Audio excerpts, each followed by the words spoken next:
Tem horas em que você jura que vai se afastar, mas basta essa pessoa aparecer, mandar uma mensagem curta, olhar de um jeito diferente ou simplesmente voltar à sua mente. E tudo o que você decidiu desmorona. Você sabe que isso está te machucando, sabe que está perdendo paz, foco e até dignidade, mas ainda assim continua emocionalmente preso. E o mais perigoso é que você talvez nem esteja preso por amor. Você pode estar preso por erros silenciosos no seu comportamento que estão alimentando esse apego todos os dias sem que você perceba. E quando você enxergar isso, a forma como você vê essa pessoa começa a mudar. Se em algum ponto desse vídeo você sentir que chegou a hora de recuperar o controle da sua mente, escreve para si mesmo, nem que seja em silêncio: eu não pertenço mais ao que me destrói. O que mais te mantém preso a alguém não é a intensidade do que você sente, é a maneira como você se comporta diante do que sente. Porque muita gente acredita que não consegue esquecer uma pessoa porque amou demais, porque se entregou demais, porque viveu algo forte demais. Mas quase nunca é só isso. Na maioria das vezes, o apego continua vivo porque, sem perceber, a pessoa passa a agir de formas que alimentam a presença de quem já deveria ter perdido espaço dentro dela. E esse é o ponto que quase ninguém te explica com honestidade. Você não sofre apenas porque sente falta. Você sofre porque transforma essa falta em rotina. Você cria hábitos emocionais que mantêm essa pessoa respirando dentro da sua mente.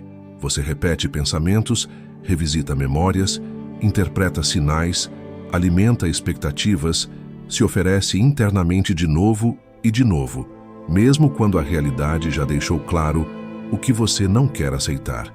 É aí que o sofrimento deixa de ser só uma dor e vira um sistema. Talvez você diga que o problema é essa pessoa. Talvez seja. Talvez ela tenha te confundido, te usado, te dado esperança em doses pequenas, te procurado quando quis, desaparecido quando não precisou mais da sua presença.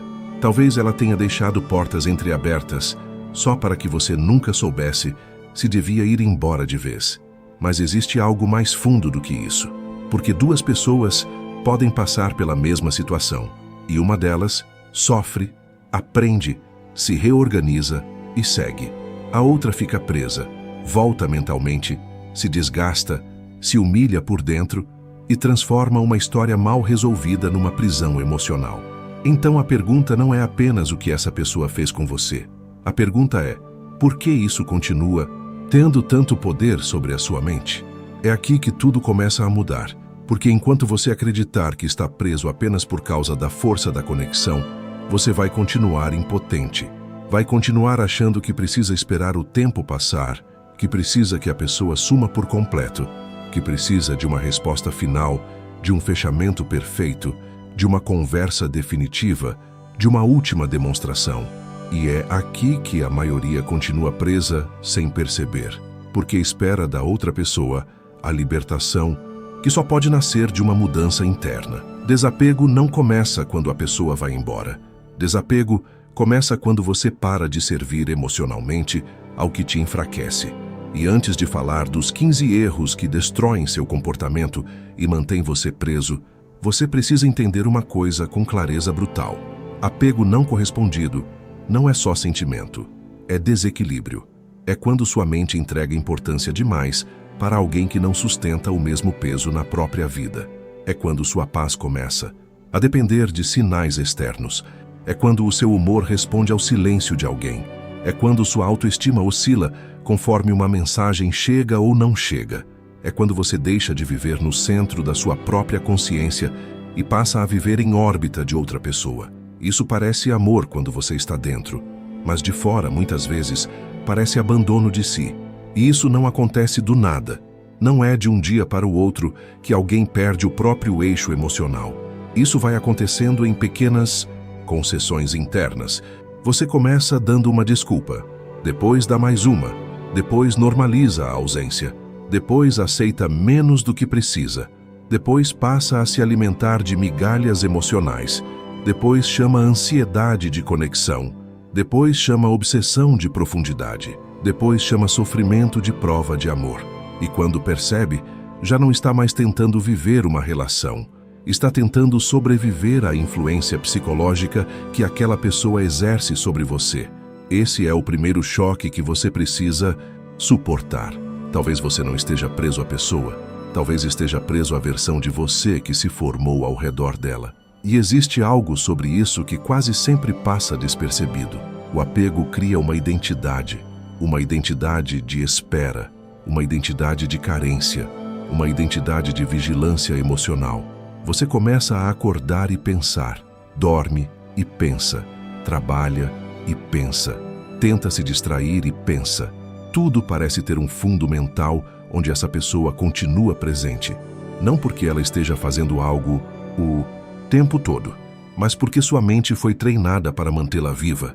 É como uma casa onde a porta ficou aberta por tanto tempo que o vento já parece parte natural do ambiente. Só que não é natural, só ficou familiar. E o familiar, mesmo quando machuca, engana. Porque o ser humano tem uma relação estranha com a dor que conhece. Ele prefere a dor previsível ao vazio do desconhecido. Prefere continuar preso ao que já entende, mesmo sofrendo, do que entrar no território incerto de se libertar. E aqui está uma das verdades mais duras de todo esse processo. Uma parte sua ainda acredita que soltar essa pessoa seria como perder algo essencial. Como se ao esquecer, você estivesse traindo a história. Como se ao se afastar, estivesse negando o que sentiu. Como se ao recuperar o controle, estivesse se tornando frio. Mas não. Soltar não é negar. Soltar é parar de se ferir em nome de algo que já não te protege. E daqui a pouco, isso vai mudar a forma como você enxerga esse apego. Porque muitos dos comportamentos que você considera sinais de amor são, na verdade, sinais de desorganização emocional. E enquanto você romantizar esses impulsos, vai continuar reforçando as mesmas correntes invisíveis. O primeiro erro que destrói seu comportamento e te impede de se desapegar é a disponibilidade emocional constante. Esse erro parece bonito por fora, parece lealdade, parece profundidade, parece verdade, mas por dentro ele corrói seu centro. Porque quando você está sempre disponível emocionalmente, para alguém mesmo sem reciprocidade clara, você ensina sua mente a permanecer em estado de prontidão. Você nunca sai daquela relação por completo. Mesmo sem contato, continua internamente acessível. Continua deixando um espaço arrumado. Continua guardando energia. Continua preparado para uma volta, uma explicação, uma mudança, um gesto que talvez nunca venha. É como se você nunca fechasse a porta. E quem nunca fecha a porta não consegue proteger a própria paz. Talvez isso apareça de formas sutis. Você diz que está seguindo em frente, mas ainda imagina o que faria se essa pessoa te chamasse hoje. Ainda pensa em como responderia. Ainda fantasia um reencontro. Ainda deixa uma parte do coração em posição de espera. Talvez você até conheça gente nova, tente ocupar o tempo, tente parecer mais forte, mas por dentro continua emocionalmente ajoelhado diante da possibilidade de ser escolhido. E é aqui que o apego se fortalece. Não na intensidade de um momento, mas na manutenção silenciosa dessa disponibilidade. Porque a mente entende repetição como prioridade. Se todos os dias você deixa essa pessoa entrar, mesmo que só em pensamento, sua mente conclui que ela continua importante. Se você preserva espaço, revisita hipóteses, ensaia conversas imaginárias, cria cenários mentais e mantém esse fio invisível conectado, seu sistema emocional não recebe a mensagem de encerramento. Recebe a mensagem oposta. Continue investindo. Isso ainda importa. Isso ainda pode voltar. Isso ainda merece energia. Percebe o tamanho disso? Você diz que quer esquecer, mas seu comportamento interno diz que ainda está esperando. E ninguém se liberta daquilo que continua servindo por dentro. A disponibilidade emocional constante transforma você em território aberto. E território aberto não tem paz, tem invasão.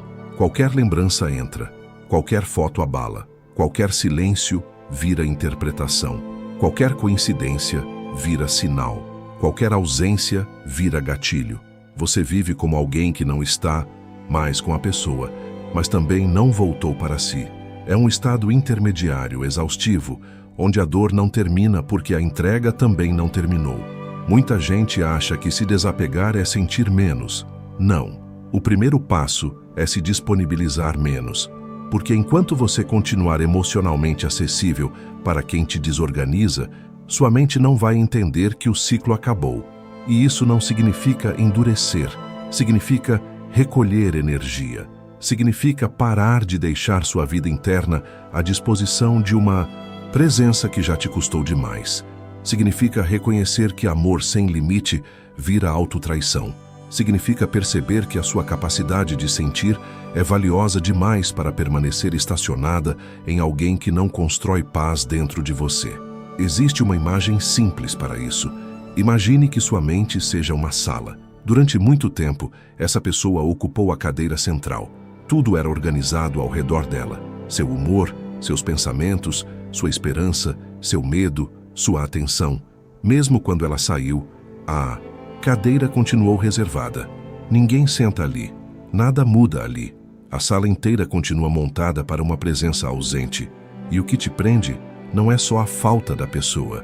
É a manutenção desse lugar sagrado que você continua protegendo.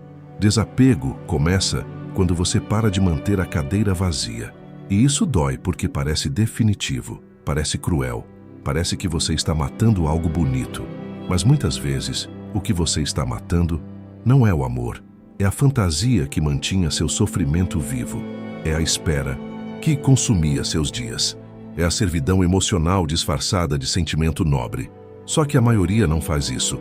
A maioria continua aberta, continua emocionalmente pronta.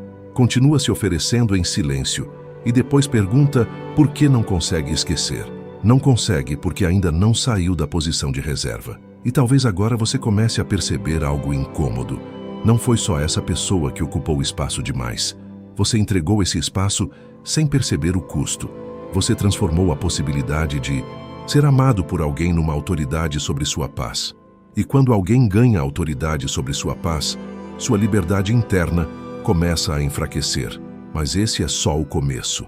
Porque existe um erro ainda mais destrutivo, mais humilhante e mais comum do que a disponibilidade emocional constante.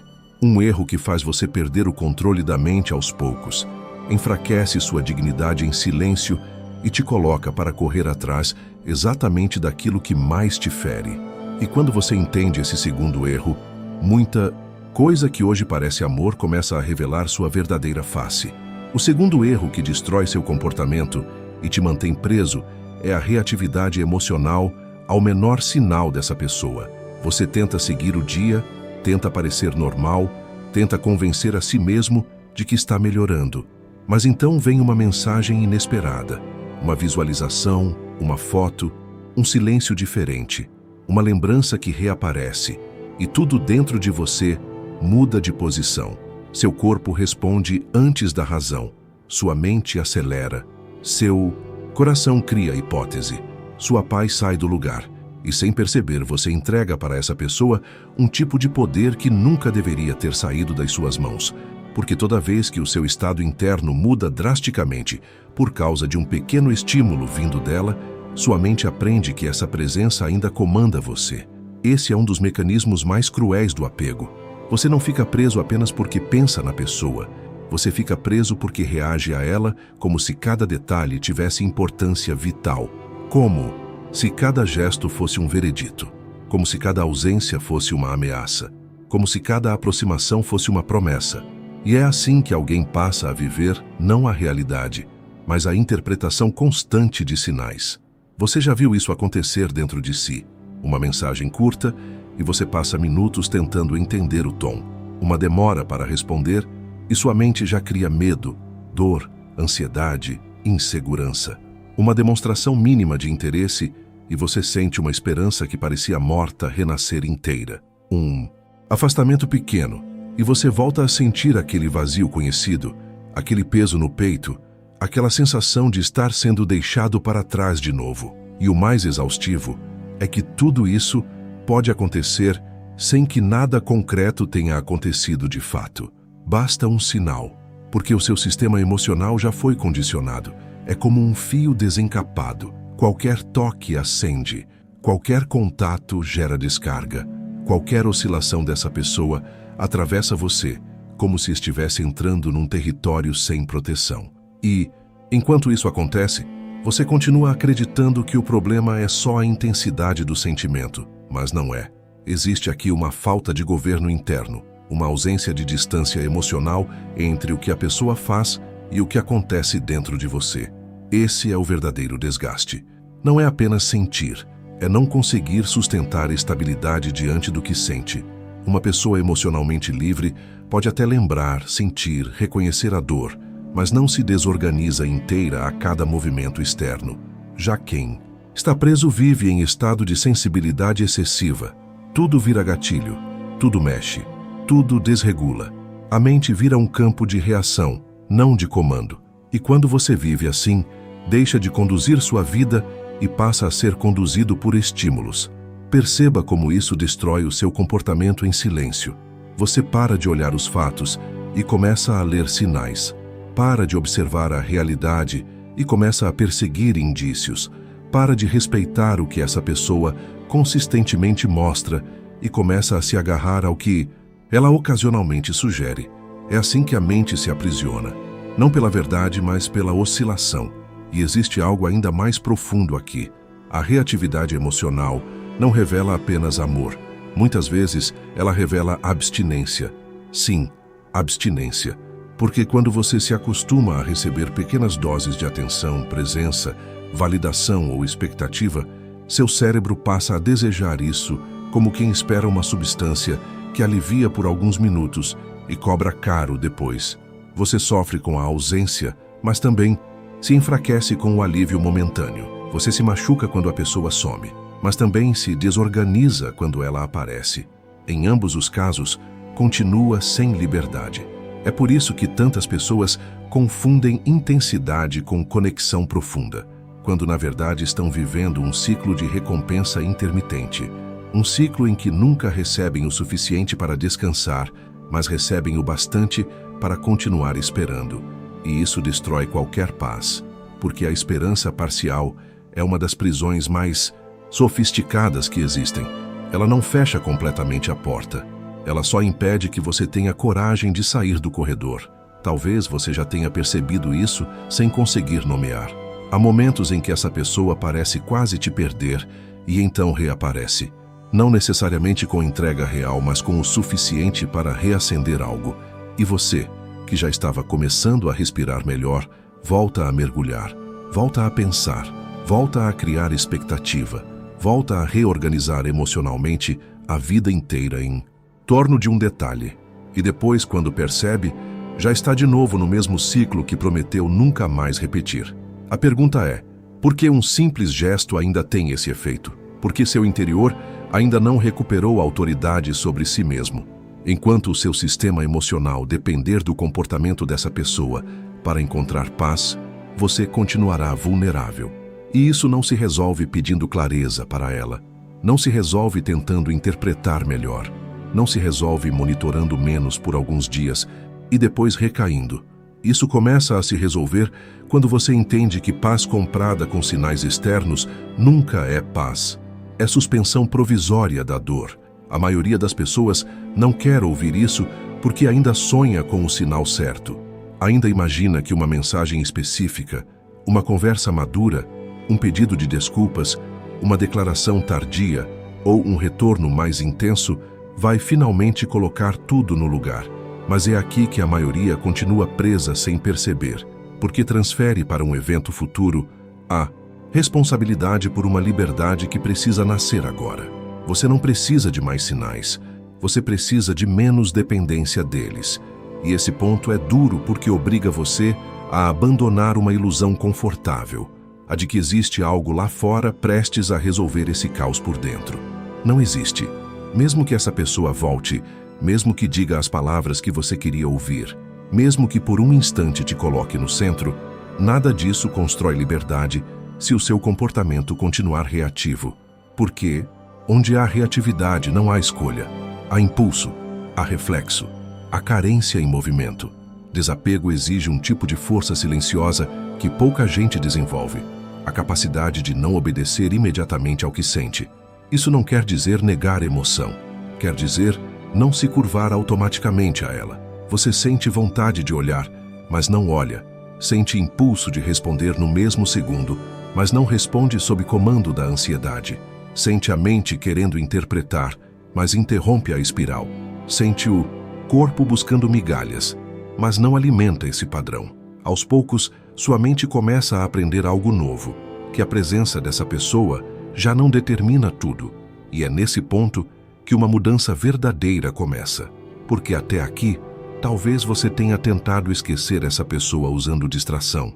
Talvez tenha ocupado o tempo, ouvido conselhos, assistido vídeos, se afastado por alguns dias, repetido frases de força, prometido a si mesmo que dessa vez seria diferente.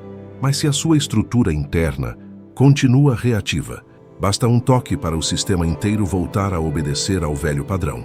É como limpar a superfície sem mexer na raiz. A aparência muda, o mecanismo continua. A reatividade emocional faz você viver em guerra consigo mesmo. Uma parte quer se libertar, a outra continua obedecendo à química do apego. E enquanto essas duas forças brigam dentro de você, a pessoa continua ocupando o lugar central. Mesmo ausente, continua sendo o evento mais importante do seu campo emocional. Isso é exaustivo. Isso rouba foco. Isso rouba presença. Isso rouba dignidade de um jeito silencioso, porque por fora você pode até parecer funcional, mas por dentro está sempre à espera de algum impacto. Ninguém encontra paz vivendo à mercê de estímulos. Imagine um lago. Quando o vento é forte demais, a superfície nunca reflete nada com clareza. Tudo treme, tudo ondula, tudo distorce. A reatividade emocional é esse vento constante dentro da mente. Um gesto da pessoa bate e a água agita. Uma ausência toca e a água agita. Uma memória volta e a água agita. Você tenta pensar com lucidez, mas não consegue, porque o seu interior não está em condição de refletir a realidade, só está reagindo. E é por isso que tanta gente insiste numa história que já perdeu verdade. Não porque os fatos sustentem, mas porque a turbulência interna impede enxergar com nitidez. Quanto mais reativo você se torna, mais interpreta a esperança onde existe ambiguidade, mais lê profundidade onde existe conveniência, mais chama de conexão o que às vezes é só acesso fácil ao seu afeto. E isso machuca, porque você sente muito, investe muito, espera muito, mas continua sem chão, continua sem saber onde pisa, continua dependendo de sinais pequenos para respirar. Esse não é o tipo de amor que protege, é o tipo de apego que consome. E daqui a pouco isso vai mudar a forma como você vê o próximo erro, porque existe um comportamento ainda mais silencioso, ainda mais comum, que transforma essa reatividade em prisão prolongada. Um comportamento que faz você perder a própria referência, esquecer seu valor e entregar sua identidade nas mãos de alguém sem perceber. Muita gente pensa que está apenas tentando ser vista, ser amada, ser escolhida. Mas o que está fazendo na prática é implorar internamente por validação. E quando alguém começa a precisar da validação de uma pessoa específica para se sentir suficiente, a prisão emocional já está quase completa. O terceiro erro que destrói seu comportamento é buscar validação justamente em quem mais desorganiza a sua paz. Esse erro não aparece sempre como humilhação explícita. Às vezes ele vem de formas sofisticadas, quase imperceptíveis. Você não está necessariamente se declarando, insistindo, correndo atrás de maneira óbvia. Muitas vezes por fora parece até contido, mas por dentro, tudo em você continua perguntando a mesma coisa. Eu importo para essa pessoa? Eu fui marcante? Ela sente minha falta? Eu fui suficiente? Por que ela não me escolheu? O que me faltou para ser amado do jeito que eu queria? Perceba como isso vai corroendo sua estrutura por dentro. Quando a sua mente começa a usar uma pessoa específica como espelho do seu valor, tudo fica comprometido. Porque então, você já não busca apenas carinho ou reciprocidade. Você busca confirmação de existência, busca resposta para uma dúvida íntima sobre si mesmo, busca reparação para feridas antigas, busca um veredito. E ninguém deveria entregar esse poder a alguém que já se mostrou instável, ausente, confuso ou incapaz de sustentar o que desperta. Mas é exatamente isso que acontece no apego. Você começa a acreditar que, se essa pessoa te reconhecer do jeito certo, algo dentro de você finalmente vai se acalmar. Como se o valor que hoje parece abalado pudesse ser devolvido por uma frase, um retorno, uma escolha, uma intensidade tardia. E então, sua mente passa a viver num tribunal invisível, aguardando sentença. Cada sinal vira prova. Cada silêncio vira condenação. Cada aproximação vira absolvição temporária. E assim você deixa de viver como alguém inteiro e passa a viver como alguém em julgamento. É pesado, porque cansa. E cansa de um jeito que pouca gente entende. Você acorda pensando no que faltou. Lembra de conversas tentando descobrir onde perdeu espaço. Revisa sua postura. Imagina versões melhores de si mesmo. Fantasia o que deveria ter dito, feito, evitado, demonstrado. Em alguns dias, sente raiva dela. Em outros, sente raiva de si. E no fundo de tudo existe uma pergunta secreta te corroendo. Por que eu não fui suficiente para ser amado em paz? Só que essa pergunta já nasce torta, porque parte da ideia de que o comportamento da outra pessoa revela a sua suficiência. E quase nunca revela. Revela os limites dela, as confusões dela, as imaturidades dela, os interesses dela, os medos dela, as incapacidades dela. Às vezes, revela apenas incompatibilidade, mas quem está preso pela validação não consegue ver isso. Interpreta tudo como espelho do próprio valor. Esse é um dos pontos mais injustos do apego. Você transforma a limitação do outro em acusação contra si mesmo.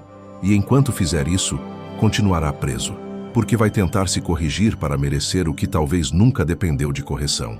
Vai tentar ser mais interessante, mais compreensivo, mais paciente, mais desejável, mais inesquecível.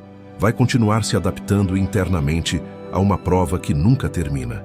E quanto mais tenta provar valor, mais distante fica da paz. Porque valor verdadeiro não se prova para quem lucra com a sua insegurança emocional. Entenda isso com toda a seriedade. Quando você depende da validação de alguém para se sentir inteiro, você já não está mais se relacionando. Está se oferecendo para julgamento. E ninguém consegue se desapegar de quem ainda considera juiz da própria importância. O quarto erro que destrói seu comportamento e te mantém emocionalmente preso é aceitar migalhas como se fossem prova de vínculo. Depois de um tempo sofrendo por alguém, a mente começa a baixar o próprio padrão sem perceber. O que antes parecia pouco passa a parecer suficiente. O que antes seria confuso passa a parecer promissor. O que antes soaria frio passa a ser interpretado como sinal escondido. E assim, muito devagar, você vai treinando o coração para se satisfazer com quase nada. Uma resposta curta já anima. Um retorno depois de dias já parece avanço. Uma demonstração mínima de interesse já acende esperança. Um gesto pequeno vira combustível para mais uma semana de expectativa. E o mais perigoso é que, quando isso acontece, você começa a chamar escassez de profundidade. Começa a tratar raridade como valor. Começa a acreditar que, porque veio pouco, aquilo vale mais. Mas não vale mais. Só te deixou com fome. Esse é um dos mecanismos mais cruéis do apego emocional.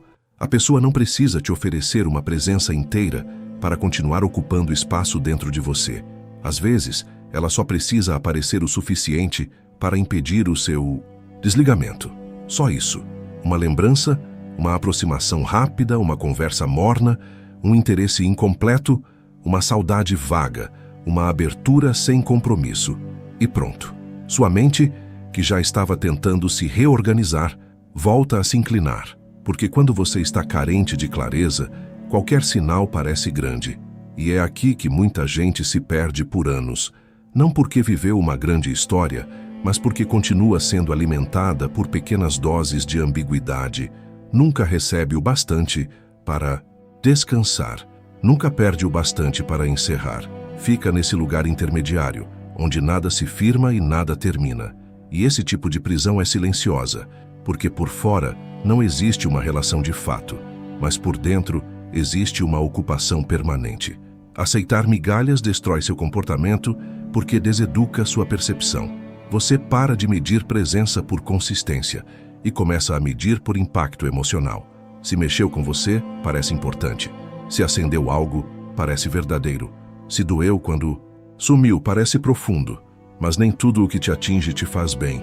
Nem tudo o que te marca merece permanência. Nem tudo o que cria intensidade cria valor. Às vezes, só cria dependência. E quando você aceita pouco por muito tempo, algo dentro de você começa a se deformar. Você já não busca reciprocidade, busca alívio, já não busca paz, busca contato, já não busca alguém inteiro, busca qualquer coisa que suspenda por alguns minutos o peso da ausência. É nesse ponto que a dignidade interna começa a enfraquecer, não necessariamente por humilhações visíveis, mas pela normalização do insuficiente. Você começa a se acostumar com o quase ser escolhido, quase ser lembrado, quase ser prioridade, quase viver algo real, quase ouvir o que precisava, quase ter paz. E uma vida emocional construída em torno do quase nunca floresce, só adia, só prolonga, só mantém a mente presa num corredor onde todas as portas parecem entreabertas, mas nenhuma realmente leva para dentro. Existe algo sobre essa pessoa que você ainda não percebeu. Talvez o maior poder que ela exerce sobre você não venha do que entrega, mas do espaço que deixa para você imaginar, porque a imaginação completa o que a realidade não sustenta. Ela some e você inventa razões. Ela volta e você inventa esperança. Ela demonstra pouco e você amplia o sentido. Ela não escolhe claramente e você passa a viver tentando decifrar. É assim que a ausência vira tela de projeção. E quanto mais você projeta, menos enxerga a verdade. A verdade simples, a verdade desconfortável, a verdade que liberta. Quem quer construir paz não se comunica em migalhas por tempo demais. Quem quer você, com verdade, não precisa manter seu coração em suspensão constante. Quem quer presença não cultiva incerteza como forma de manter acesso. Talvez isso doa porque quebra uma fantasia importante. A fantasia de que, se você tiver paciência suficiente, compreensão suficiente, amor suficiente, leitura suficiente, um dia esse pouco vai virar muito. Mas quase sempre não vira. Quase sempre só te acostuma a viver abaixo do que você precisa. E quanto mais você se acostuma, mais difícil parece sair. Porque o pouco passa a ser melhor do que nada. E aí você já não está protegendo seu coração. Está negociando sua paz por migalhas de atenção. Desapego começa quando você para de chamar de sinal aquilo que mal consegue sustentar o seu silêncio. E esse ponto exige maturidade, porque sua carência vai tentar te convencer do contrário. Vai dizer que é cedo, demais para desistir, que talvez a pessoa esteja confusa, que talvez esteja passando por algo, que talvez no fundo sinta muito e só não saiba demonstrar. Tudo isso pode até parecer sensível, mas existe uma diferença entre compreensão e autoabandono. Existe uma diferença entre empatia e permanência numa dinâmica que te enfraquece. Existe uma diferença entre ter coração e aceitar viver emocionalmente mal alimentado. Você não precisa odiar a pessoa para parar de aceitar tão pouco. Só precisa parar de mentir para si mesmo sobre o que esse pouco está fazendo com você. Porque está fazendo muito. Está desgastando sua mente. Está treinando seu corpo para viver em alerta. Está acostumando seu coração a agradecer pelo mínimo. Está diminuindo a sua referência de amor. Está te ensinando a sobreviver onde deveria simplesmente ir embora por dentro. E aqui nasce o quinto erro, que é ainda mais silencioso, porque depois que alguém aceita migalhas por muito tempo, começa inevitavelmente a fazer outra coisa. Começa a se explicar demais, justificar demais, tentar ser entendido demais, como se finalmente pudesse convencer a outra pessoa do seu valor, da sua dor, da sua intenção, da profundidade do que sente. E é nesse momento que muita gente deixa de apenas sofrer em silêncio e passa a se desgastar tentando ser compreendida por alguém que nunca realmente se comprometeu em compreender. O quinto erro que destrói seu comportamento é se explicar demais para quem já vê o suficiente para saber o que está fazendo. Esse erro nasce de uma esperança secreta. A esperança de que, se você encontrar as palavras certas, a pessoa finalmente vai entender, vai perceber o que causou, vai reconhecer o que você representa, vai enxergar sua verdade, vai se sensibilizar, vai mudar. Então você conversa mais uma vez, abre o coração mais uma vez, tenta ser claro mais uma vez, organiza sentimentos, expõe feridas, mostra intenções, revela vulnerabilidades, tudo na esperança de que a clareza gere consciência e a consciência gere reciprocidade. Mas quase nunca é isso que acontece, porque quem não te oferece consistência raramente está faltando entendimento. Muitas vezes está faltando disposição, e essas duas coisas são muito diferentes. Você sofre achando que o problema é comunicação, quando muitas vezes o problema é prioridade. Acha que não foi entendido, quando talvez só não tenha sido escolhido. Acha que faltou explicar melhor, quando o que faltou foi vontade real do outro de construir algo à altura do que despertou em você. E enquanto não aceita isso, continua voltando para a mesma porta com novas palavras, como se uma formulação mais bonita pudesse abrir um coração que já mostrou seus limites. Isso desgasta porque toda explicação excessiva é uma tentativa de conseguir por argumento aquilo que só teria valor se viesse por entrega espontânea. E ninguém encontra paz tentando convencer alguém a reconhecer aquilo que deveria ser evidente pelo modo como trata você. Quando você se explica demais, existe sempre algo por trás. Medo de ser mal interpretado, medo de perder de vez, medo de sair como indiferente, medo de que a história acabe sem que a outra pessoa compreenda a profundidade do que houve dentro de você. Só que esse impulso quase nunca te protege. Ele te expõe ainda mais, te deixa mais investido, mais vulnerável, mais dependente da reação do outro. E sem perceber, você volta a colocar sua paz nas mãos de alguém que já não vinha cuidando dela. É aqui que a maioria continua presa sem perceber, porque acredita que ainda falta uma última conversa honesta, uma última verdade, uma última chance de ser compreendido. Mas às vezes, o que falta não é conversa, é limite, não é mais explicação, é recolhimento, não é insistência emocional, é silêncio com dignidade, porque há um ponto em que explicar deixa de ser expressão e vira perseguição de validação. E quando isso acontece, você já não está falando para se posicionar, está falando para tentar não ser deixado. O sexto erro que destrói seu comportamento é continuar tentando ser entendido por quem já demonstrou que prefere manter você em dúvida. Existe uma diferença entre alguém que ainda não compreendeu o que você sente e alguém que já percebeu, mas não quer assumir o peso dessa percepção. Só que quem está preso emocionalmente quase nunca consegue distinguir uma coisa da outra. Continua abrindo o coração, explicando intenções, organizando sentimentos, revelando profundezas, como se a honestidade, por si, só tivesse o poder de despertar compromisso no outro lado. E não tem. Honestidade mostra quem você é. Não obriga ninguém a sustentar o que faz com isso. Esse é um erro devastador, porque mantém sua mente ligada a uma esperança antiga, a de que se a pessoa realmente entendesse a sua dor, agiria diferente. Mas às vezes ela entende, e ainda assim, não escolhe o cuidado que você gostaria. E esse é um dos golpes mais difíceis de aceitar, porque desmonta a fantasia de que falta clareza. Em muitos casos, o que falta não é clareza, é disposição real, é caráter emocional, é coerência, é vontade de construir algo que vá além do próprio conforto. Quando você insiste em ser entendido, começa a se afastar da realidade concreta para morar dentro de uma expectativa moral. Você deixa de observar o comportamento e passa a apostar na consciência que acredita que a pessoa deveria ter.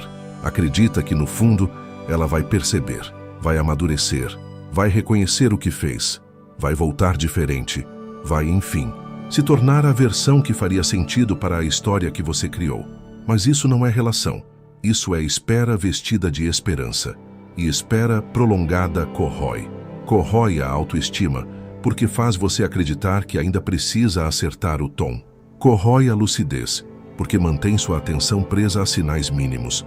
Corrói a dignidade, porque transforma sua vulnerabilidade em tentativa repetida de sensibilizar alguém que continua se comportando como se o impacto sobre você fosse secundário.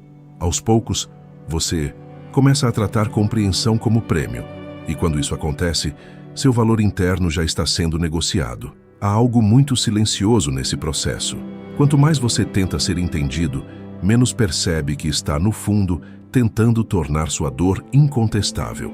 Como se precisasse provar que sofreu de verdade, que amou de verdade, que se entregou de verdade, que foi afetado de verdade.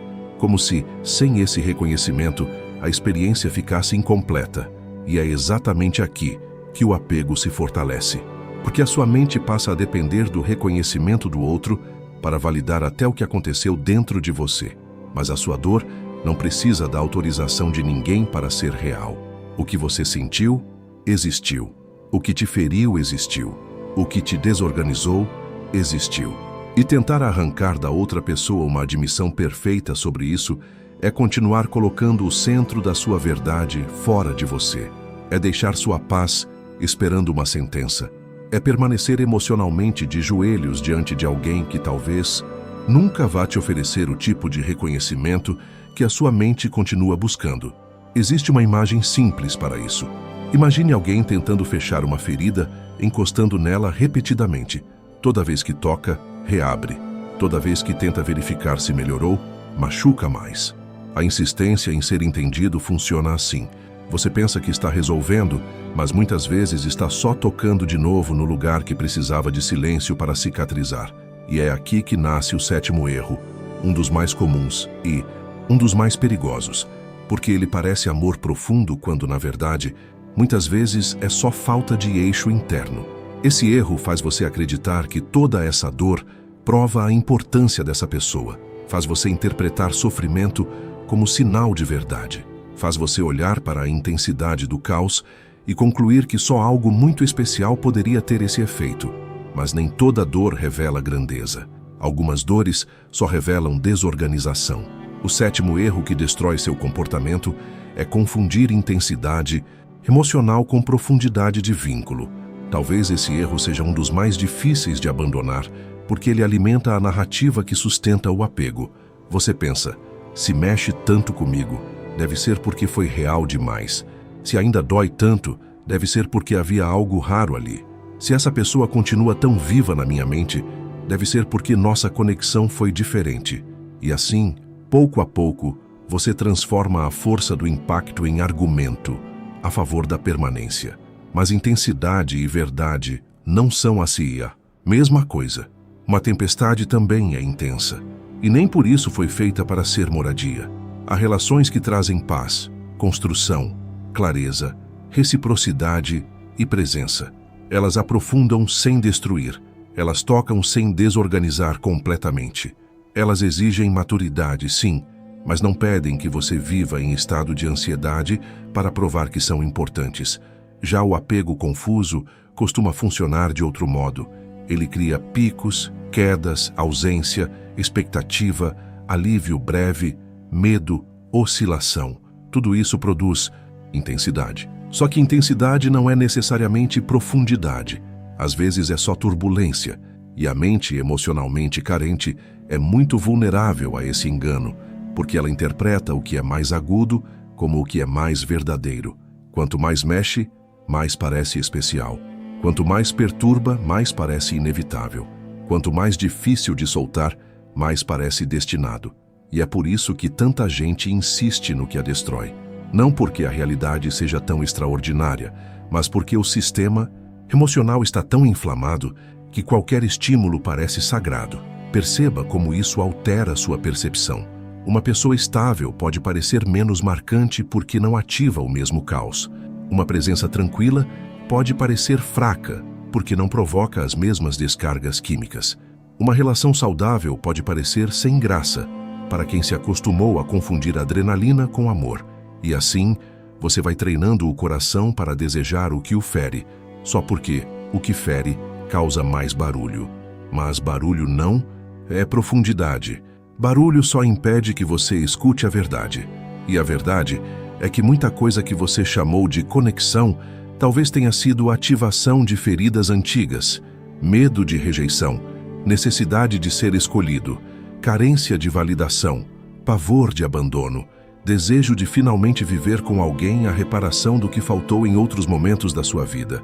Isso dói porque desmonta o encantamento, mas também liberta, porque mostra que o poder dessa pessoa sobre você talvez não tenha vindo de um vínculo tão raro quanto você imaginou, e sim do ponto vulnerável que ela encontrou sem nem precisar se aprofundar de verdade.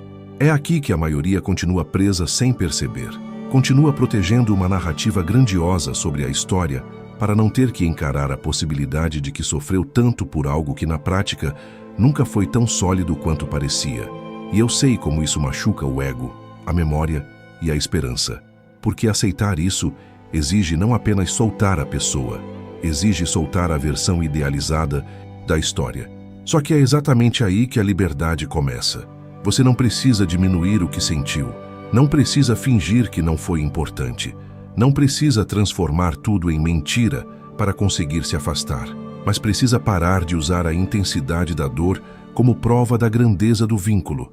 Precisa parar de chamar de destino aquilo que talvez tenha sido apenas encontro entre carência e ambiguidade. Precisa parar de considerar sagrado tudo o que te sacudiu, porque nem todo terremoto revela amor.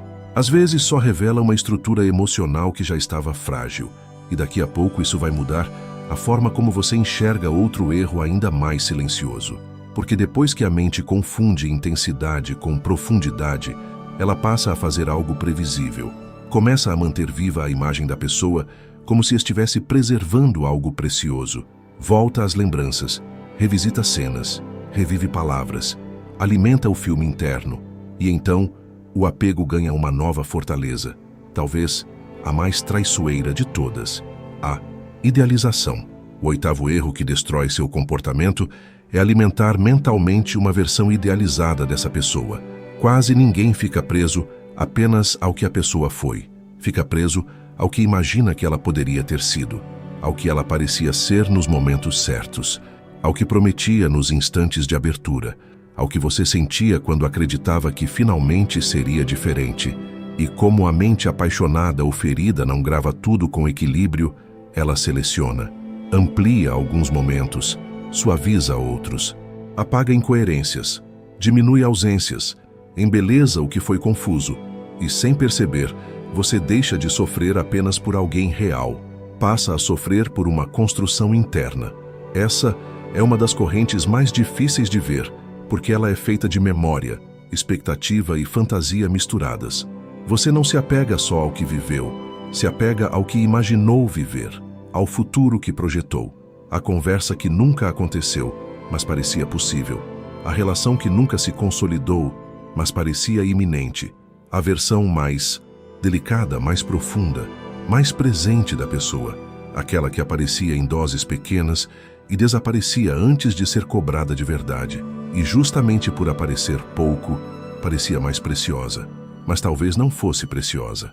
Talvez só fosse incompleta o bastante para manter a sua imaginação trabalhando o tempo todo. A idealização age como neblina. Ela não inventa tudo do zero. Ela pega elementos reais e cobre o resto. Você lembra do carinho, mas esquece a inconsistência. Lembra da conexão, mas relativiza a instabilidade. Lembra do que te fez sentir vivo, mas minimiza o que te deixou sem paz. Lembra do brilho, mas esconde o custo. E assim, a mente cria uma figura emocionalmente poderosa, difícil de soltar, porque não está lidando apenas com fatos. Está lidando com uma imagem refinada pela saudade e pela carência. E ninguém se liberta de alguém enquanto continua protegendo essa imagem, porque a imagem sempre vai parecer mais bonita do que a verdade crua. A imagem não atrasa, não some, não contradiz. A imagem não deixa você no vácuo real da convivência. A imagem pode ser visitada nos termos da sua necessidade. Você entra nela quando quer, sente o que quer sentir e sai ainda mais preso. É uma prisão confortável em alguns momentos, mas devastadora a longo prazo, porque rouba a chance de encarar a realidade como ela é. E a realidade, embora doa, limpa. Quando você começa a ver a pessoa sem o verniz da idealização, algo dentro de você respira de outro jeito. Não porque tudo fica fácil, mas porque o encantamento perde força. E quando o encantamento perde força, a mente para de tratar a própria prisão como se fosse tesouro. O nono erro que destrói seu comportamento É conversar com essa pessoa dentro da sua mente mais do que conversa com a realidade. Esse é um dos hábitos mais invisíveis do apego, porque quase ninguém percebe o quanto continua ligado a alguém, mesmo sem contato. Por fora, pode parecer que tudo já diminuiu. Talvez vocês quase não se falem. Talvez a distância tenha aumentado. Talvez a rotina tenha seguido. Mas por dentro a relação continua ativa. Você ainda responde mentalmente ao que ela nunca disse. Ainda imagina reencontros. Ainda cria explicações.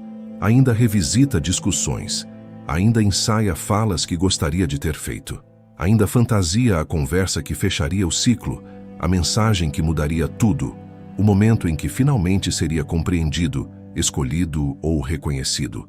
E enquanto isso acontece, a pessoa continua vivendo dentro de você, sem precisar fazer esforço nenhum. Esse é o ponto que muita gente ignora. O apego não sobrevive apenas de presença real. Ele sobrevive de atividade mental. Sobrevive do espaço que você continua cedendo. Sobrevive do palco interno que permanece iluminado. Sobrevive da repetição. E a mente, quando repete demais, transforma um vínculo em trilha fixa. Quanto mais você revisita, mais importante parece. Quanto mais imagina, mais viva a pessoa continua. Quanto mais conversa internamente com ela, menos o ciclo se encerra. É como alimentar uma fogueira com pensamentos secos todos os dias e depois perguntar por que o fogo não apaga. Talvez você já tenha sentido isso claramente. Você tenta seguir, mas de repente está revivendo uma cena. Está imaginando o que a pessoa pensaria se te visse agora. Está construindo argumentos que nunca vai enviar. Está projetando um futuro improvável. Está reformulando o passado. Está voltando à mesma memória como quem procura uma resposta escondida que nunca vem. E o mais exaustivo é que quando faz isso parece que está resolvendo alguma coisa, mas quase nunca está. Na maioria das vezes, está apenas aprofundando o sulco emocional. Pensar muito não traz necessariamente clareza. Às vezes, só reforça a prisão. Porque existe uma diferença entre processar uma dor e morar nela. Processar é olhar, compreender, integrar e seguir. Morar é decorar cada canto da ferida, visitar o mesmo lugar, tocar o mesmo ponto, reconstruir o mesmo enredo, como se a insistência mental pudesse produzir controle, mas não produz. Só aumenta a familiaridade com o sofrimento. E o que é familiar tende a permanecer, mesmo quando machuca. É aqui que a maioria continua presa sem perceber.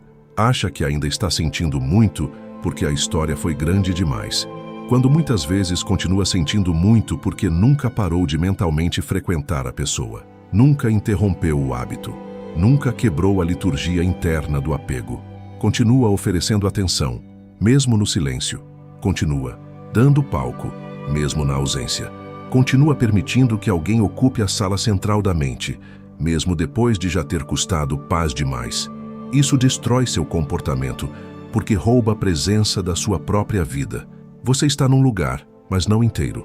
Está com amigos, mas parcialmente ausente. Está trabalhando, mas mentalmente puxado de volta. Está tentando descansar, mas sua mente cria cenas. Está tentando se reconstruir, mas continua emocionalmente em conversa com quem já não sustenta a realidade, com você. Aos poucos, a sua energia psíquica deixa de servir ao que constrói e continua servindo ao que drena. E aqui entra uma verdade desconfortável.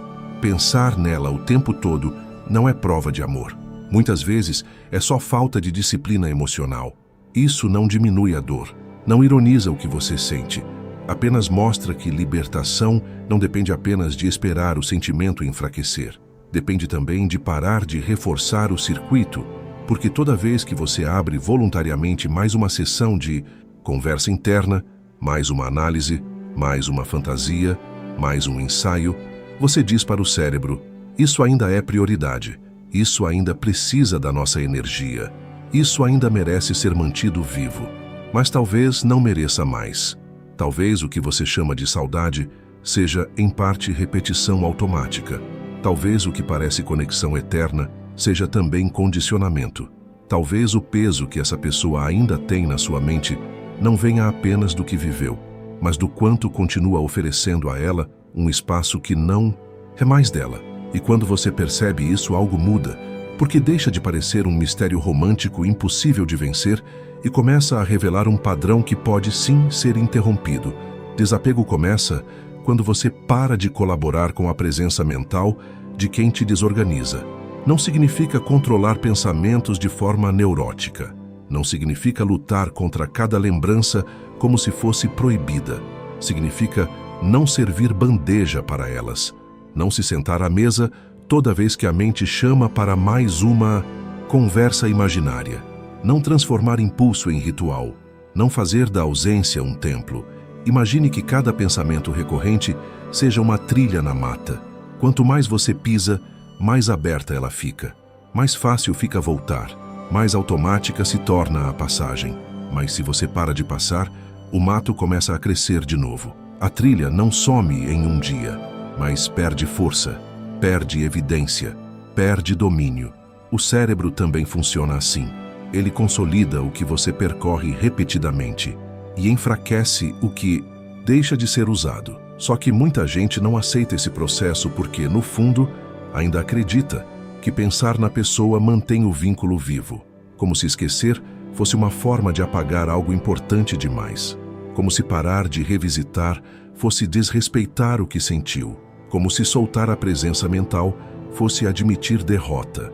E então continua pensando para continuar sentindo, continua sentindo para continuar ligado, continua ligado para não enfrentar o vazio da separação.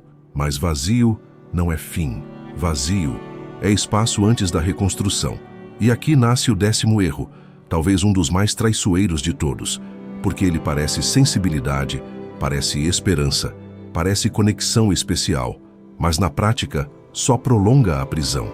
Interpretar coincidências, detalhes e pequenos movimentos como sinais de que ainda existe algo ali.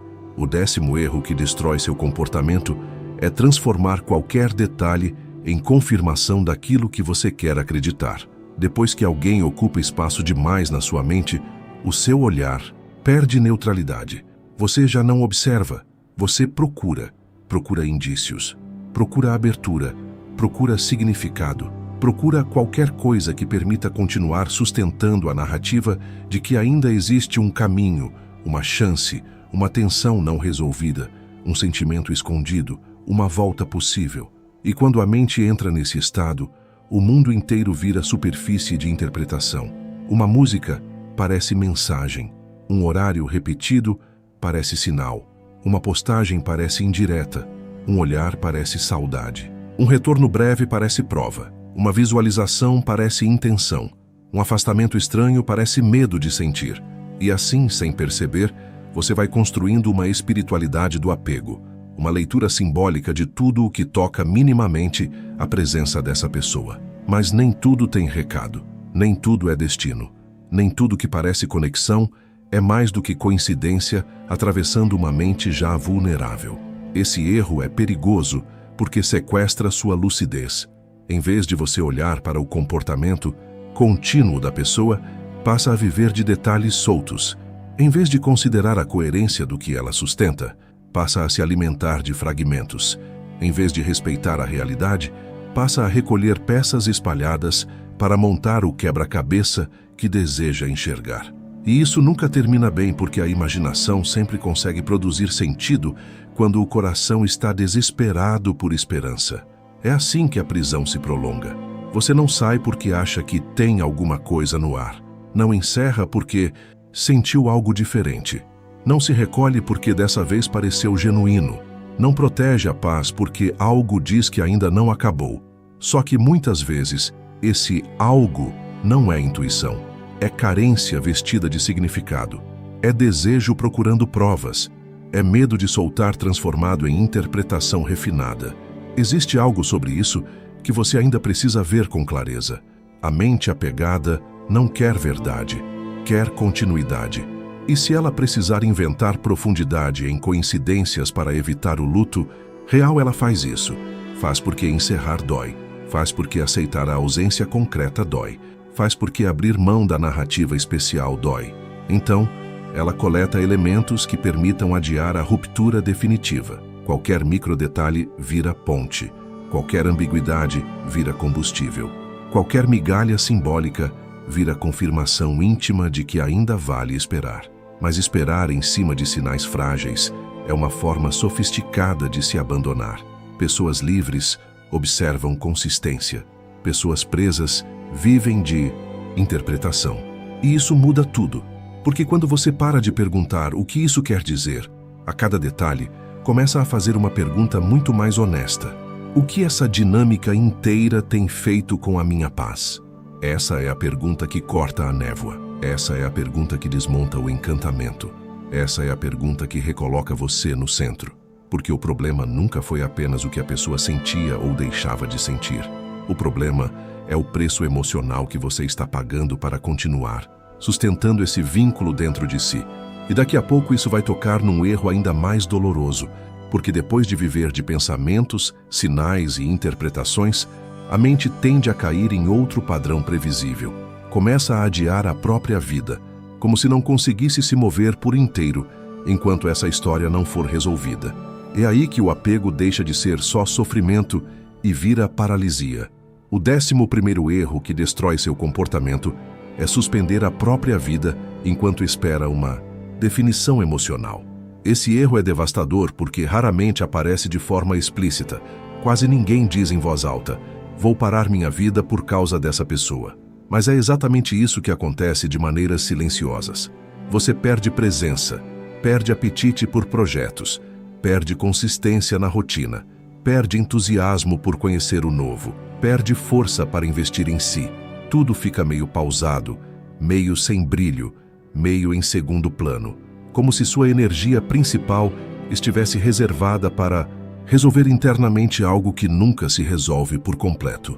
É como viver de mala pronta num lugar de onde você deveria já ter saído. Uma parte sua continua esperando a ligação, a resposta, o reencontro, o esclarecimento, a mudança, a queda da ficha do outro, o momento em que tudo finalmente fará sentido. E enquanto isso não vem, você não se entrega totalmente à própria vida, não pisa fundo nos seus planos, não mergulha inteiro nas suas possibilidades, não constrói com a mesma força, porque o centro da sua esperança continua fora. E onde a esperança está, a energia vai atrás. Perceba a crueldade disso. A pessoa pode nem estar mais presente de forma concreta, mas ainda assim continua interferindo na sua capacidade de viver, continua atrasando seus movimentos, continua ocupando o lugar que deveria pertencer aos seus projetos, ao seu corpo, à sua paz, ao seu crescimento, à sua presença real no mundo. O apego, nesse estágio, já não está apenas te ferindo, está te atrasando.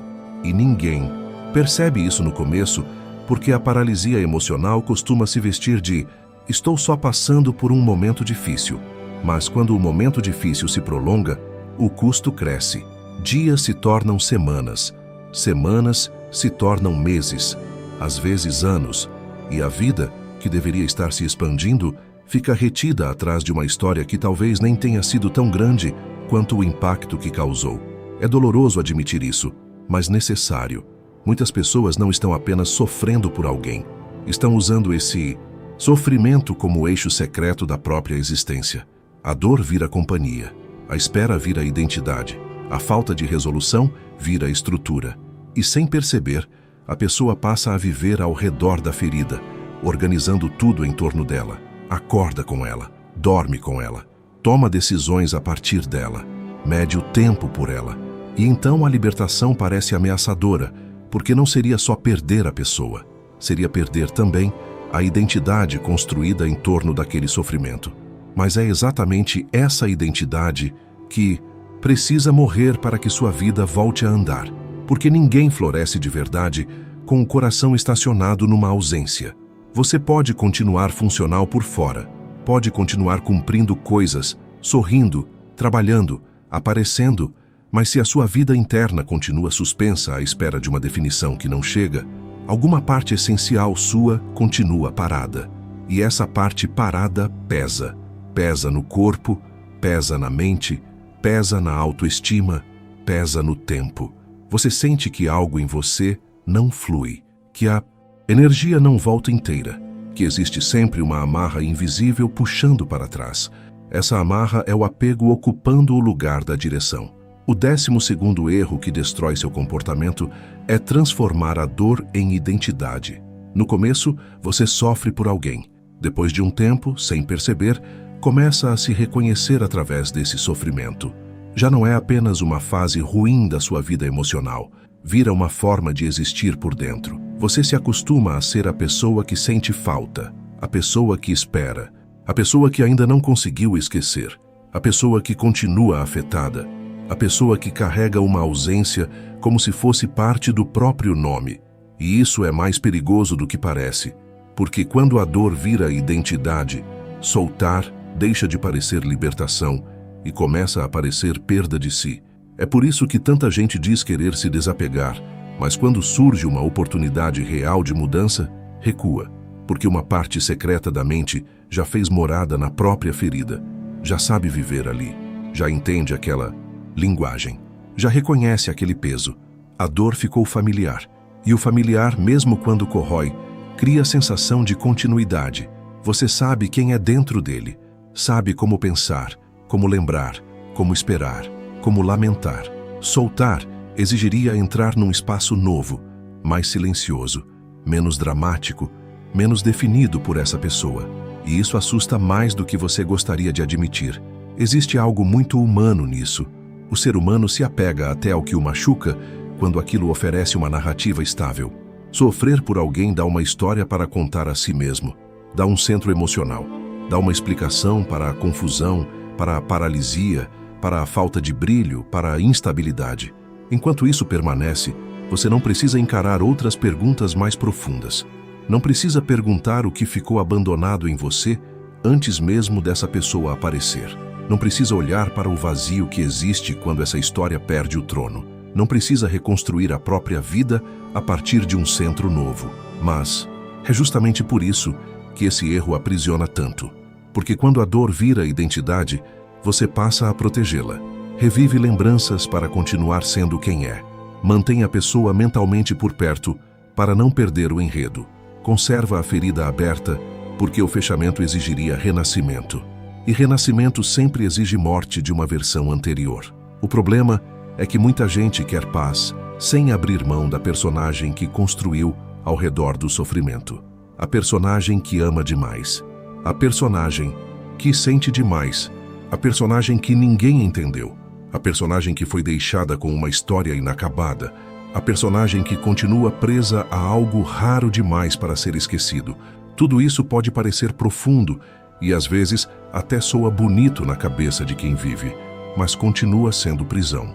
Uma prisão refinada, sensível, quase poética em alguns momentos, mas ainda assim prisão, porque sua vida não pode florescer onde sua identidade continua de joelhos diante da ausência. É duro aceitar isso, porque parece que você estaria diminuindo o que viveu, como se ao parar de se reconhecer pela dor, estivesse tratando a história como irrelevante. Mas não é isso. Você não está negando o impacto. Está se recusando a continuar adorando o impacto como se ele merecesse governar quem você é. Há uma diferença imensa entre honrar o que sentiu e viver eternamente sob o nome disso. A dor pode ter atravessado você. Não precisa continuar definindo você. E aqui começa uma ruptura real. Porque enquanto você disser eu sou assim porque aquela pessoa, continuará emocionalmente vinculado. Enquanto se apresentar internamente como alguém marcado, deixado, incompleto, interrompido por essa história, sua mente continuará organizando o mundo ao redor dessa identidade. Mas quando começa a perceber que isso foi uma experiência e não uma essência, algo dentro de você se move.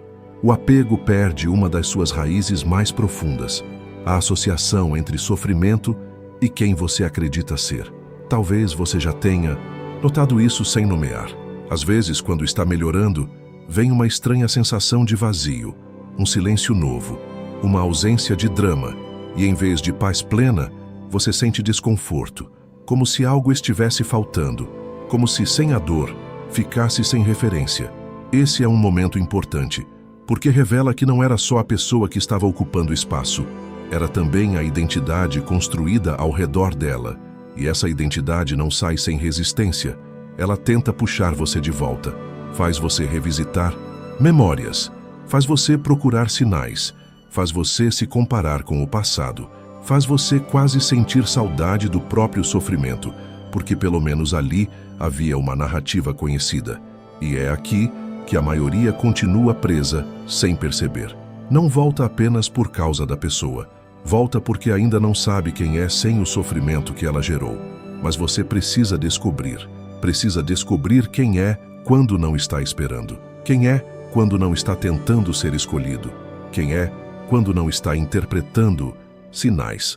Quem é quando não está sofrendo em silêncio por alguém. Quem é quando a sua mente deixa de orbitar uma ausência e volta a ocupar o próprio centro.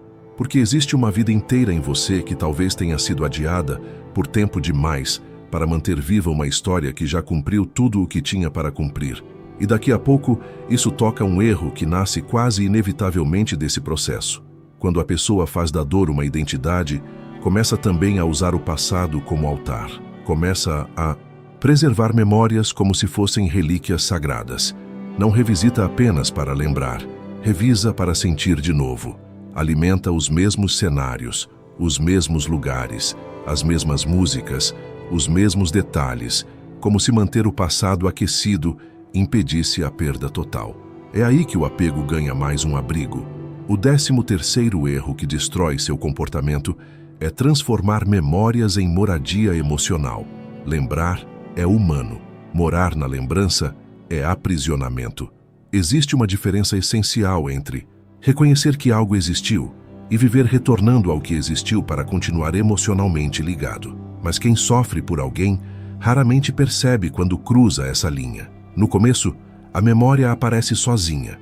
Depois, você começa a procurá-la, volta às conversas, revê fotos, escuta a música que ativa aquela presença, passa por lugares internos que já conhece de cor, reabre cenas, reencena sensações, não para compreender melhor, mas para sentir novamente uma proximidade que a realidade já não entrega.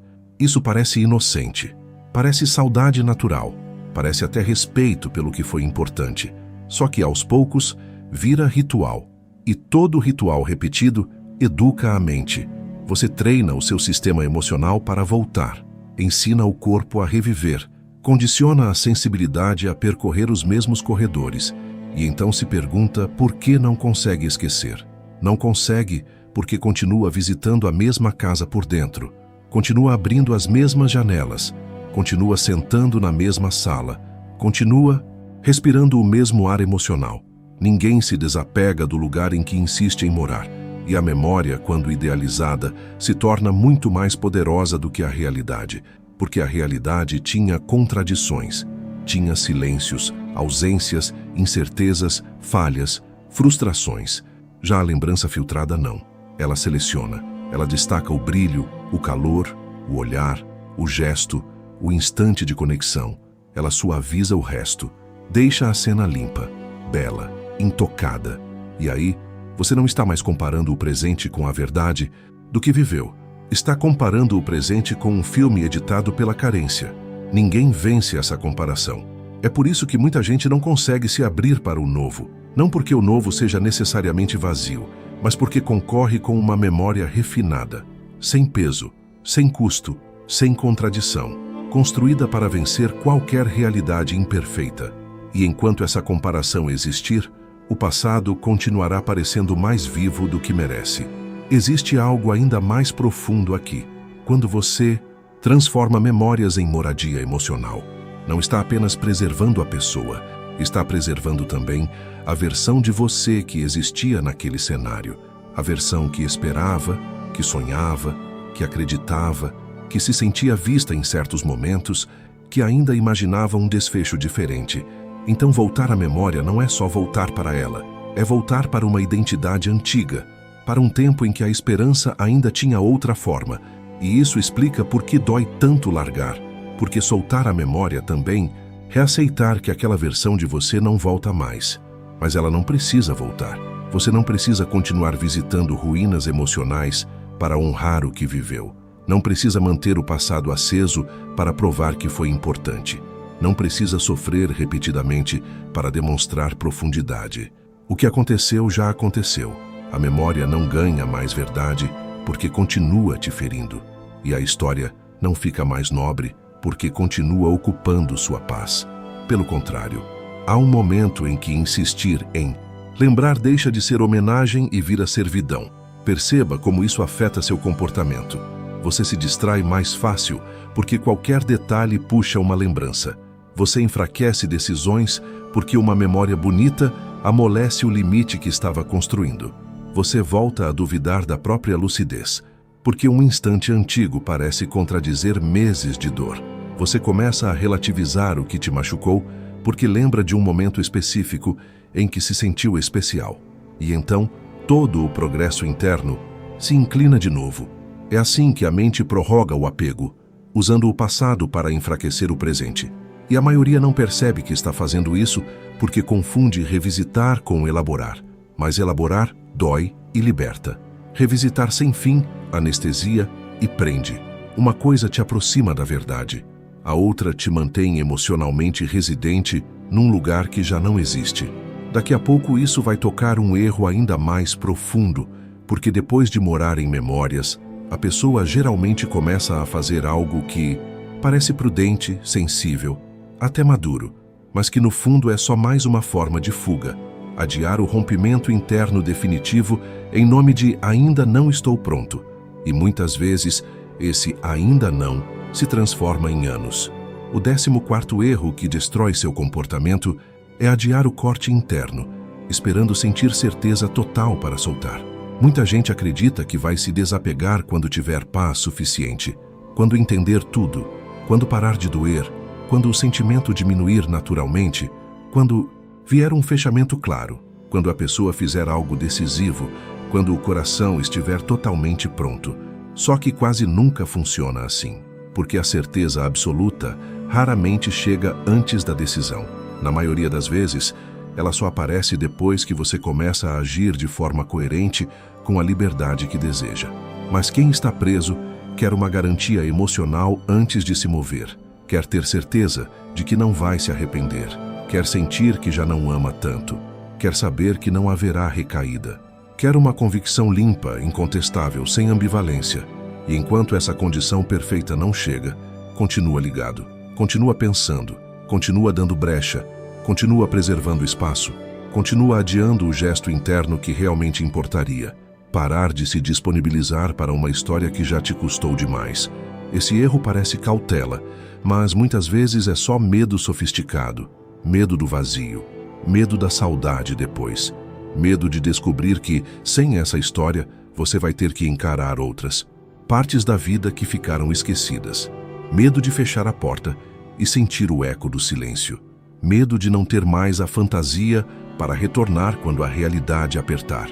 Então a mente inventa um argumento elegante. Ainda não estou pronto. E repete isso por semanas, meses, anos, como se a prontidão fosse cair do céu um dia. Mas prontidão emocional não nasce de espera passiva, nasce de alinhamento prático. Você não espera sentir liberdade para começar a se comportar como alguém livre. Você começa a se comportar como alguém livre. E aos poucos a mente aprende esse novo lugar. É assim que funciona com quase tudo que exige maturidade. A coragem não vem inteira antes do movimento. Ela cresce durante. A clareza não aparece sempre antes do corte. Muitas vezes, ela se revela depois que você para de negociar consigo mesmo.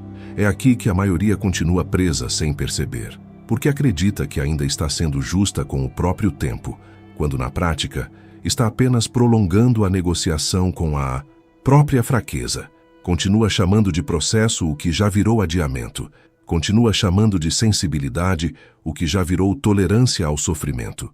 Continua chamando de amor o que muitas vezes já é só resistência em aceitar o fim da fantasia. E enquanto isso, a vida espera. Não porque a vida tenha parado, mas porque você ainda não entrou nela inteiro. Continua com um pé no presente e outro numa história antiga. Continua repartido. Continua indisponível para o agora. Continua emocionalmente retido por uma indecisão que rouba tempo, energia e direção. Só que existe um último erro. E talvez seja o mais decisivo de todos, porque ele reúne todos os outros, amarra todas as correntes e explica por que tanta gente continua presa, mesmo entendendo tudo o que acabou de ouvir. Esse erro não está só no pensamento, na memória, na validação ou na espera. Ele está na recusa silenciosa de assumir a própria autoridade emocional. E é aí que o desapego deixa de ser apenas uma dor mal resolvida e revela sua verdade mais profunda. Você não está apenas tentando esquecer uma pessoa, está tentando recuperar o comando sobre si mesmo. O 15º erro que destrói seu comportamento é continuar entregando a outra pessoa a autoridade sobre o seu estado interno. Esse é o erro final, porque todos os outros nascem dele. Você reage demais porque, no fundo, ela ainda tem poder sobre o que você sente. Busca validação porque ela ainda parece capaz de decidir quanto você vale. Aceita migalhas porque qualquer fração de atenção parece suficiente para reorganizar seu humor. Se explica demais porque ainda espera que o reconhecimento dela devolva paz. Confunde intensidade com profundidade, porque o impacto dela continua sendo tratado como prova de importância. Idealiza, revisita, interpreta sinais, adia a própria vida, transforma a dor em identidade e mora nas memórias porque no centro de tudo ainda existe uma crença silenciosa, a de que essa pessoa ocupa um lugar de autoridade dentro de você. E enquanto isso continuar, o apego encontra casa. Talvez você nunca tenha formulado assim, mas é isso que acontece. A pessoa não precisa mais estar presente para mandar no seu dia. Não precisa mais te prometer nada para influenciar sua energia. Não precisa mais escolher você para continuar definindo sua paz. Basta existir dentro do lugar errado. Basta seguir instalada como referência emocional. E aí o que deveria ser lembrança vira governo.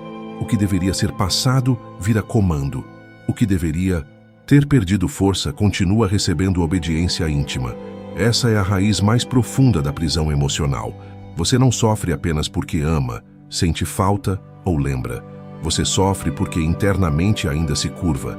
Curva quando espera, curva quando interpreta, curva quando se oferece, curva quando se explica, curva quando mede o próprio valor pelo olhar dela, curva quando permite que o silêncio de alguém tenha mais peso do que a verdade da sua própria experiência. Curva quando faz da ausência alheia um centro gravitacional capaz de reorganizar seu mundo interno. E ninguém recupera a liberdade continuando curvado. Por isso, o desapego verdadeiro não é só um processo de esquecer a pessoa, é uma restauração de hierarquia interior. É quando você recoloca no lugar certo aquilo que estava invertido. A pessoa deixa de ser o centro, a ausência deixa de ser o altar, a esperança deixa de ser o mecanismo que governa suas decisões, a memória deixa de ser moradia, a dor deixa de ser identidade, e você volta a ocupar a cadeira central da sua própria vida. É isso que assusta tanto, porque no fundo, desapegar não é só perder alguém, é reassumir um trono interno que ficou abandonado por tempo demais. E reassumir esse lugar exige confronto, exige abrir mão da fantasia de que essa história ainda precisa de mais tempo, mais sinal, mais conversa, mais prova, mais justificativa, mais interpretação. Exige encarar que talvez a libertação não dependa de algo que vem dela, mas de algo que finalmente parte de você. Exige aceitar que o ciclo não termina quando o outro entende, muda ou volta. Termina quando você deixa de oferecer território. Existe uma imagem simples para isso. Imagine uma fortaleza que foi invadida não porque o inimigo era invencível, mas porque os portões ficaram abertos por dentro. Você passou anos tentando entender o invasor, decifrar seus movimentos, reinterpretar suas intenções, esperando que ele saísse por vontade própria. Mas a verdadeira virada nunca esteve nele. Sempre esteve no ato de fechar os portões, recuperar as muralhas e voltar a comandar o espaço interno que era seu desde o início. É isso que você precisa fazer agora.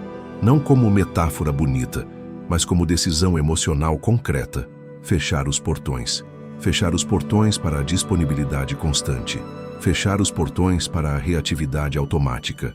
Fechar os portões para a validação implorada. Fechar os portões para migalhas tratadas como amor. Fechar os portões para explicações que só te expõem mais. Fechar os portões para a confusão entre caos e profundidade. Fechar os portões para a idealização. Fechar os portões para conversas mentais intermináveis. Fechar os portões para a caça de sinais. Fechar os portões para a vida suspensa. Fechar os portões para a identidade fundada na dor. Fechar os portões para memórias tratadas como casa. Fechar os portões para o adiamento disfarçado de sensibilidade. E, acima de tudo, fechar os portões para a crença de que a sua paz depende de alguém que já te custou paz demais. Esse é o ponto em que muita gente para.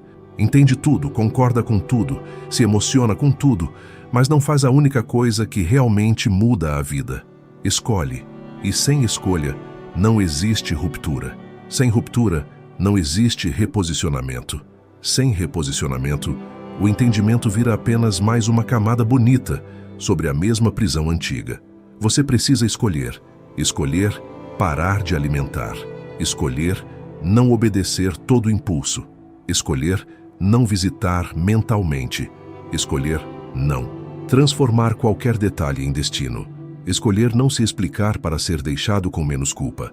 Escolher não negociar a própria dignidade com a esperança. Escolher não fazer da ausência de alguém o centro da sua identidade. Porque o seu coração não precisa de mais argumentos. Precisa de comando. E eu sei que uma parte sua ainda hesita. Ainda diz que talvez seja radical demais. Que talvez você esteja fechando uma porta cedo demais.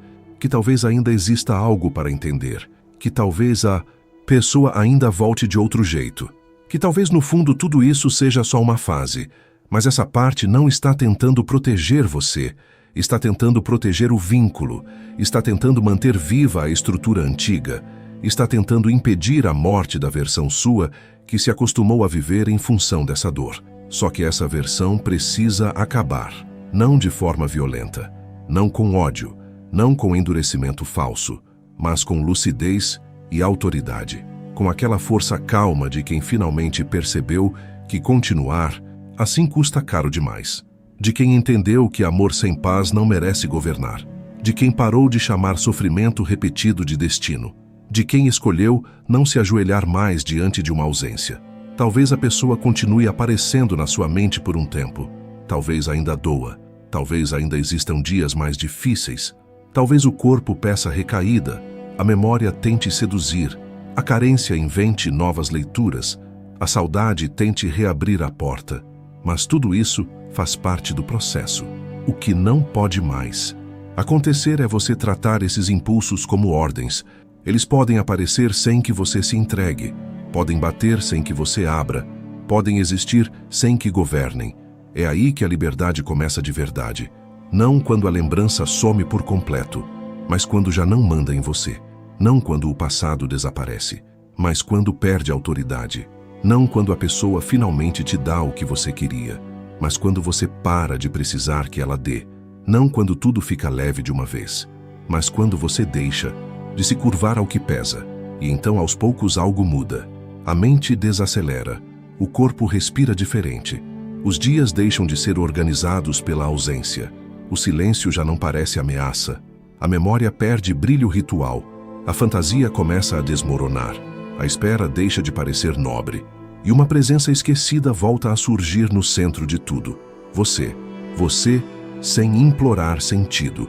Você sem esperar autorização para seguir. Você sem oferecer sua paz como moeda. Você sem se medir pelo olhar de quem não soube sustentar o que despertou. Você sem transformar dor em lar.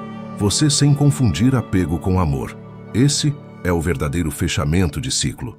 Não é quando a história fica bonita, é quando deixa de mandar. Não é quando o outro reconhece tudo, é quando você não precisa mais desse reconhecimento para continuar inteiro. Não é quando o passado se apaga, é quando já não ocupa a cadeira central da sua vida. Então guarde isso como decisão, não como inspiração passageira. Você não precisa mais servir emocionalmente ao que te destrói. E se hoje alguma parte sua finalmente entendeu que soltar essa pessoa não é perder amor, mas recuperar comando, marque esse momento dentro de si com uma frase simples. Eu devolvo ao passado o que é do passado e volto inteiro para mim. Leve essa frase com você e depois continue no próximo vídeo, porque existe uma etapa ainda mais profunda depois do desapego. reconstruir a autoestima que se perdeu enquanto você tentava ser escolhido por alguém que nunca deveria ter tido tanto poder sobre a sua paz.